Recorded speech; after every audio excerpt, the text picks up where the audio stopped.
बहुत ही कम। काम की शुरुआत में हम लोग करना क्या है कि प्रपत्र 2-3 अभी हम लोग ले रहे हैं। 2-3 में 2 को हम लोग बोलते हैं स्वघोषणा का, मतलब आप लोग के द्वारा ये घोषणा किया जाएगा कि आप लोग का कहाँ जमीन, किस जमीन का आप दावा कर, इसमें आप लोग की तरफ दावा किया जाएगा। इसको आप लोग जब प्रपत्र आप हम लोग को जमा कीजिएगा तो जमा करने के बाद उस दावा को हम लोग वेरीफाई करेंगे, प्लॉट पे जाके प्लॉट पे जाएंगे और उसको वेरीफाई करेंगे क्या ये सच में आपका दावा सही है या नहीं, या कागज के आधार पे भी हम लोग उसको मतलब हर तरीके से उसको वैलिड करेंगे, जांच का सत्यापन करेंगे, ठीक है ना। उसके बाद अगर मान लीजिए कि किसी को हम सत्यापन के विरुद्ध पाए जाते हैं तो वो उसको जो मतलब सत्यापित नहीं होता है उसका भी लेटर देंगे और जिनका सत्यापन हो जाएगा उनका आगे की काम बढ़ेगा। अगर मान लीजिए कि कोई प्लॉट, एक ही प्लॉट पे 2 आदमी दावा करता है, मान लीजिए खेसरा नंबर 60 पे 2 लोग दावा करता है, तो वो दोनों आदमी का जो दावा होगा वो सुनवाई में जाएगा और सुनवाई में उन दोनों लोग को बुलाया जाएगा और उसकी रैयती जमीन है तो उसकी सुनवाई कानून को करेंगे और सरकारी भूमि पे अगर कोई किसी की आपत्ति है तो उसकी सुनवाई सहायक बंदोबस्त पदाधिकारी करेंगे, ठीक है। तो वो सुनवाई करने के बाद जिनका साक्ष्य और तकनीकी मार्गदर्शिका जिस बुक के तहत ये सर्वे हो रहा है उसमें सारे नियम कानून उसमें लिखे हैं, उस नियम के तहत जिनका सही पाया जाएगा उन्हीं के नाम पे हो जाएगा। अगर मान लीजिए कि उस फैसले से कोई संतुष्ट नहीं है, ठीक है, तो उसके आगे प्रपत्र 14 में भी उसके दावा आपत्ति आप लोग कर सकते हैं, फिर उसकी सुनवाई सहायक बंदोबस्त पदाधिकारी करेंगे। अगर मान लीजिए फिर भी कोई अगर संतुष्ट हो गया तो फिर आपको फाइनल पेपर के लिए आगे बढ़ेगा। फिर भी कोई अगर संतुष्ट नहीं होता है तो प्रपत्र 22 में दावा आपत्ति को फिर आप कर सकते हैं, जिसकी सुनवाई डीएम या डीसीआरआर डीएम सर करेंगे या डीसीआरआर, लेकिन मेरे तरफ से सुनवाई की प्रक्रिया खत्म हो जाएगी, फिर भी आप दावा आपत्ति आप कर सकते हैं, ठीक है। जैसे कि अब पुराना सर्वे में बहुत लोगों का क्वेश्चन ये भी रहता है कि सर पुराना जो सर्वे करके गया उसमें क्या, तो वो जहां तक कि हर मौजा में काम हुआ, जैसे कि किसी मौजा में प्रपत्र 6 तक काम हुआ, प्रपत्र 8 तक काम हुआ, प्रपत्र 10 तक काम हुआ, उस काम को हम लोग पहले वेरीफाई करेंगे क्या वो काम सही हुआ है। अगर वो काम जिनका सही हुआ तो उनका काम वहां से मतलब 6 तक काम हुआ उनका तो 7 से उनका काम शुरू होगा। अगर किसी के साथ पुराना सर्वे में गलत हुआ तो उसको हम लोग सही करें, फिर उनका काम आगे बढ़े। और पिछले सर्वे में हो सकता है किसी का छूट भी गया हो तो उनका भी इसका। अब ये पुराने सर्वे से इस बार सर्वे में क्या अंतर है इसको थोड़ा समझ। पुराना जो सर्वे था टोटल हैंड रिटेन पे मतलब उसको ज्यादातर लिखित काम है और लिखित में दिक्कत क्या है कि वो सर जाता है, भूल जाता है, किसी के पास मिस हो जाता है। और अभी का समय तो थोड़ा डिजिटल है तो ये सभी जो भी आप पेपर देंगे वो सभी हम लोग डिजिटल करेंगे, मतलब सेव करेंगे अपने आईडी। अभी आप लोग नहीं देख पाएंगे, लेकिन जिस दिन ये प्रपत्र 20 में फाइनल हो जाएगा उस दिन आप लोग उसको देख पाएंगे कि आपका ऑनलाइन चढ़ गया और आपका सारा डॉक्यूमेंट ऑनलाइन हो गया और आपका नक्शा भी जो मिलेगा वो भी डिजिटल पे। इससे फायदा क्या होगा कि कोई भी जमीन खरीदता या बेचता, ठीक है, तो उसी समय वो म्यूटेशन भी हो जाएगा भविष्य में और उसी समय उसके नक्शा पे आपका एक नया प्लॉट भी बन जाएगा ऑनलाइन, जिससे फ्यूचर में ये काम क्या हो जाएगा, आसान हो जाएगा, ठीक है। उसके बाद अगर 2 चीज हम लोग दे रहे हैं तो प्लॉट पे जाकर वेरीफाई करेंगे, साथ में हर किसी को एलपीएम एक पर्चा मिलेगा, लैंड पार्सल मैप, यानी हर खेसरा का अलग अलग एक हम लोग नक्शा देंगे A4 साइज, वो भी डिजिटल आपको। और जब भी हम आपको कुछ देंगे उसके विरुद्ध में एक दावा आपत्ति आता है आगे। अगर उसमें कुछ भी आप गलत पाए जाते हैं, यानी अगर कुछ दे रहा है उसमें किसी खेसरा गलती हो गया या रकबा में संतुष्ट नहीं है या नाम भी गलत हो गया तो आज में आप उस पर दावा आपत्ति कर सकते हैं। जब भी आप दावा आपत्ति कीजिएगा उससे एक आपको रिसीविंग मिलेगी कि हमने दावा आपत्ति किया, हम लोग आपको एक रिसीविंग देंगे, वो आपका साक्ष्य रहेगा कि हमने ये दावा आपत्ति किया। उसकी सुनवाई कोई भी दावा आपत्ति का मात्र 28 दिन के अंदर उससे ज्यादा नहीं लगेगा। वो मतलब 28 दिन मैक्सिमम टाइम, और रैयती होगा तो हम करेंगे 28 दिन के अंदर, और सरकारी भूमि का होगा तो सहायक अनुबंध पदाधिकारी। ठीक है। अब ये स्वघोषणा और वंशावली के लिए हम बता दें कैसे आप लोगों को फॉर्म। स्वघोषणा में हम लोग उसके नाम से खाता खोल रहे हैं जो जीवित व्यक्ति, और जीवित व्यक्ति जो उस वंश में सबसे ऊपर में जीवित। ठीक है। अगर दादाजी डेथ कर गया तो पिता के नाम से खुलेगा, पिताजी डेथ कर गया है तो उसके बेटों के नाम से। अगर बेटों में आपसी बंटवारा हो गया, बंटवारा नामा दे रहे हैं तो सबका अलग अलग खुल जाएगा। पिताजी से बड़े मां है, मां के नाम से अगर चाहेंगे तो सब कोई सहमति से कर सकते हैं। अगर बंटवारा चाहता है तो फिर उनका ठीक है। तो उसमें रैयत का नाम जीवित व्यक्ति, क्योंकि जीवित व्यक्ति का नाम इसलिए सबको किया जा रहा है कि कोई भी इंफॉर्मेशन देना होता है वो जीवित व्यक्ति के नाम से ही जाए, क्योंकि मरे वाले आदमी को तो लोग ढूंढते रहता है कि खतियान बहुत पुराना है, उससे उस आदमी को लोग को पता नहीं होता। जनरली लोग परदादा का नाम कोई गांव का लोग नहीं पता, इसलिए जीवित व्यक्ति के नाम से खोलने का युवा होता है। और उस अगर वो जमीन पे आप अगर दावा कर रहे हैं, जैसे पर्पस 2 में हम बोले कि आप दावा कर सकते हैं, तो दावा का आधार जो भी है, अतियानी जमीन है या केवाला है या दान शर्त की भूमि है या पाचाधारी है या बंदोबस्त किया गया, ये सब दावा का आधार माना जाता है। इसको आप लोग उसको फोटो कॉपी में लगा के उसका फोटो स्टेट लगा, और जो रैयत घोषणा दे रहा है यानी जो जीवित व्यक्ति दे रहा है उसका आधार नंबर, उसका सिग्नेचर विद मोबाइल नंबर उस फॉर्म पे भरना। अगर दावा का आधार खतियानी है या केवाला और जो रैयत घोषणा दे रहा है उसका नाम पे नहीं है, मतलब उसके पापा के नाम पे या दादा के नाम पे, तो फिर उसको वंशावली के द्वारा उससे संबंध दिखाना पड़ेगा।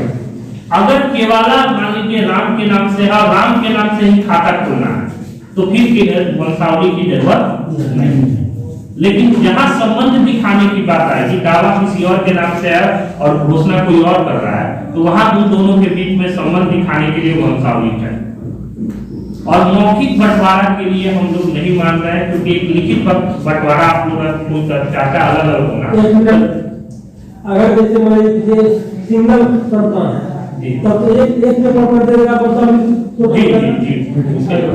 अब मान लीजिए कि अगर मौखिक 3 लोग हैं, तीनों आदमी चाहते हैं अलग अलग, चाहे तीनों आदमी अलग अलग आपसी सहमति से खेत जोत रहा है, रह रहा है, तो उस केस में क्या कीजिएगा, A4 साइड में एक लिख के और तीनों भाई के नाम पे कौन सा भाई के नाम कौन सा केस रहा है सबका अलग अलग दर्शा दीजिएगा। तीनों भाई का हस्ताक्षर रहेगा, 5 लोग का गांव का कोई मतलब पंच लोग या सरपंच लोग उसका साइन रहेगा, वैसे बना के दे दीजिएगा, तो वो हम लोग बंटवारा नामा एक्सेप्ट कर देंगे। ठीक है। और आप लोग को जैसे प्रपत्र जमा करना, तो आप लोग को परेशानी नहीं हो, इसलिए हम अपने गांव अमीन को आपके गांव में हमेशा भेजते हैं और वो अपने सुविधा अनुसार अपने एरिया में घूमते रहते हैं। तो मोबाइल नंबर अमीन का हर मौजा के यहाँ अमीन है, सलेमपुर के ये है, जकरपुरा के ये है, तो हर मौजा के जो है सब अपना अपना मौजा के हैं, तो उनका मोबाइल नंबर आप दे दीजिए। और आपको पेपर जमा है, आपको कहीं नहीं जाना है, आपको उनको कॉल करना है कि सर आप गांव में कब आएंगे। जब भी टाइम एक बता देंगे कि इस समय में हम गांव में आएंगे, उस समय में कॉल करके इनको पेपर दे देंगे, आपको कहीं जाने की जरूरत नहीं पड़ेगी। लेकिन इनके अनुसार ताकि हम लोग को मीटिंग भी जाना होता है, इनके अंदर 2 मौजा है, जकरपुरा है और चक सलेमपुर है, तो कभी जकरपुरा में रहते हैं, कभी चक सलेमपुर होते हैं, और वीकली में हम लोग 1-2 दिन मीटिंग भी करते हैं, उसमें भी जाना पड़ता है। तो कॉल करके पूछ लीजिएगा कि एक टाइम है कि किस टाइम में सर हमको मतलब यहाँ पे आइएगा, हम आपको पेपर देंगे, आपको दौड़ने की जरूरत नहीं। अब बारी से आप लोगों को पूछना है तो पूछिए। जैसे एक केवाला में 2 आदमी का नाम है, तो क्या दोनों को भरना पड़ेगा ना? जी, अगर एक केवाला में दोनों है तो दोनों के नाम से संयुक्त खाता है। गोपालपुर में कौन है सर? गोपालपुर के यहाँ सभी 31 मौजा के जो नाम है, हम लोग सब यहाँ मौजा में शामिल है। अच्छा, इन लोगों को डॉक्यूमेंट खाली दे देना है, मतलब फोन करके डॉक्यूमेंट आगे को दे देना है। हर डॉक्यूमेंट खाली नहीं कुछ देना है, नहीं कुछ एक दे दिए आप उसके लिए निश्चित रहिए, पिछला बार भी कोई नियम नहीं था देने का, इस बार भी कोई नियम नहीं है और इस बार देना होगा। हमारा गांव से कम 7-8 लाख रुपया गया। सर हम लोग पिछले 4 महीने से अभी नहीं देना है।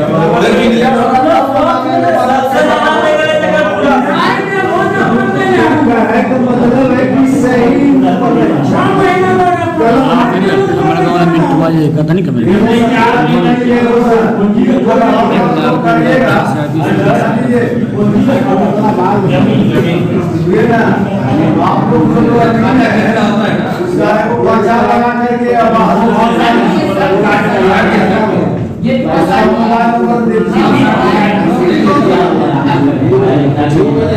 रुपये बात जबरदस्ती छीन लो अपने न कुल पहुँचे नहीं हमरा कहा है कोई रुपया कोई नहीं दे रुपये बात कुल ओकरा अपने पहुँचे सवाल है तो पूछिए हल्ला नहीं कीजिए कुछ सवाल है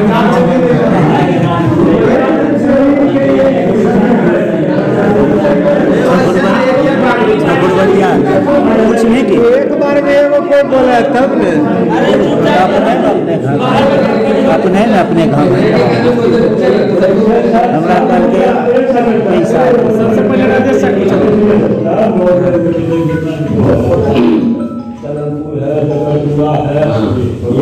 पूरा है हर मोबाइल के मैंने आपको मैंने कागज रसीद को चीज चाहिए ये सब देने के भाई सोच है भाई ससुराल में रिश्तेदार तेज मुल्क है सब जाए कुल ठग लेता है तरीका देखो यहाँ पहुँची समझाबो बढ़िया से दावा के आधार में सत्याग्रह के वाला का उधर लगाइए सर सर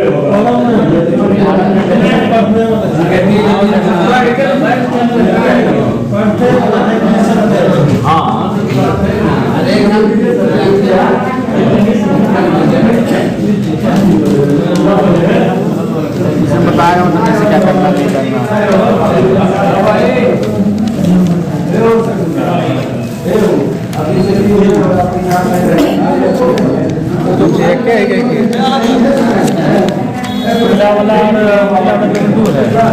एगो प्रपत्र भरे के जानकारी के एगो तो फोटो खिंचवाना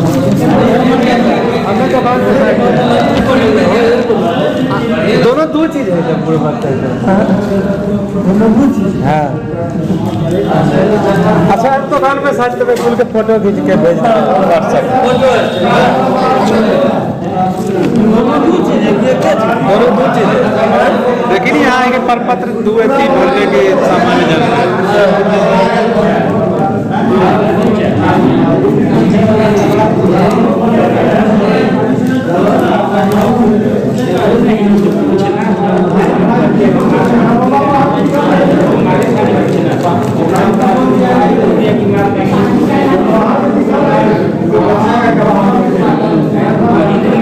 तो हमरा भेज दिए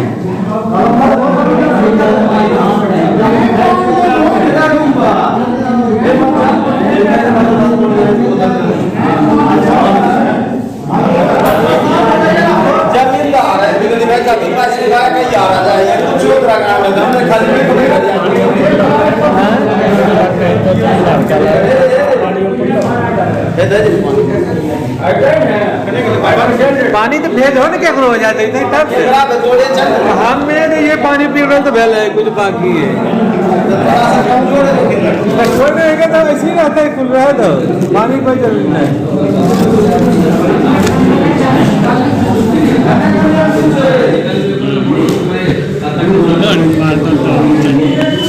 फुल पर यार है तो जोर पड़ी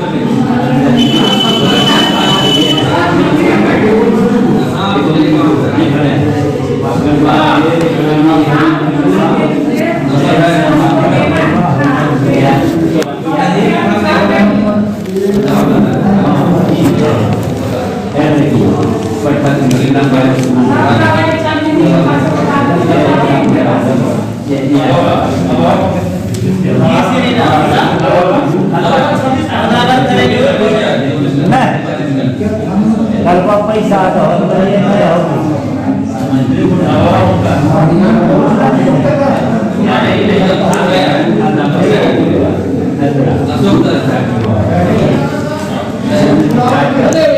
अब ये पिछला बार जो पैसा दे तभी चेत के देते कथी पर हो जाए ठाकुर बड़ी कहलिए 1 रुपया नहीं देबो जो हमर तू छोड़ दी है हमर खाता सरकार सीज कर ले।